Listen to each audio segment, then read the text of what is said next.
It's the year of the presidential election, and so far the candidates are being narrowed down, and multiple topics and concerns have been brought up by the American people, many being about national security, police brutality, and illegal immigration.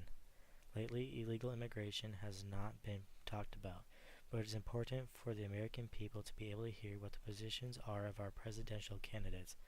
So in order for Americans to be able to understand, the candidates need to express their opinions. As of 2014, there were 11.3 million illegal immigrants in the US. This is 3.5% of the US population.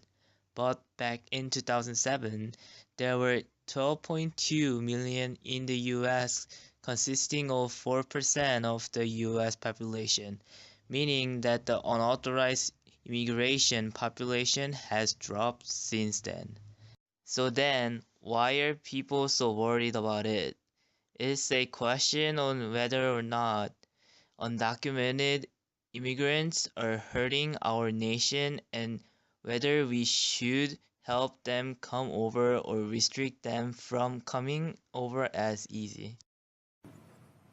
Remarkably, in the year 2013, the Obama administration released from detention roughly 36,000 convicted criminal aliens who were actually awaiting the outcome of deportation proceedings. These criminal aliens were responsible for 193 homicide convictions. They were responsible for 426 sexual assault convictions, 303 kidnapping convictions, 1,075 aggravated assault convictions, and 16,070 drunk driving convictions. As of 2012, there were 8.1 million immigrants who are working or finding a job. Immigrants make up 5.1% of the U.S. labor force, meaning that there is plus or minus 5% of taxes that isn't paid. Hillary Clinton said, "Our undocumented workers in New York pay more in taxes than some of the biggest corporations in New York."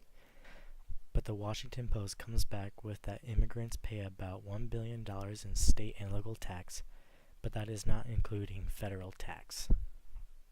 Immigration isn't just about the southern border, but about all of our borders, and this involves those who are coming to America from Mexico, Canada, Europe, Middle East, and Asian countries, which means that candidates need to discuss immigration policy as well, because lately our Obama administration doesn't like to enforce the law. The American people have demanded for years that the federal government faithfully enforce our nation's immigration laws. Americans are tired of seeing their laws flouted and their communities plagued by the horrible crime that typically accompanies illegal immigration.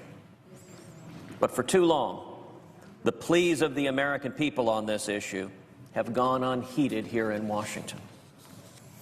You see, when it comes to the problem of illegal immigration, the political class and the business class, our nation's elites, are of one mind.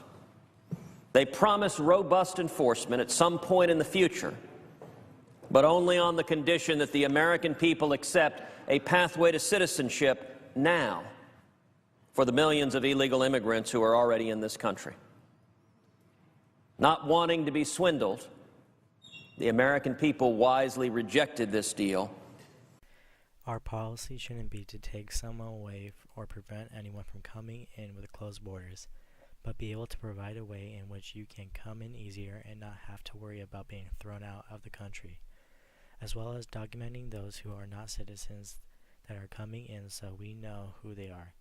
Make it to where those coming from Mexico can come across with a green card easier, but limit their time to decide whether they are staying or not.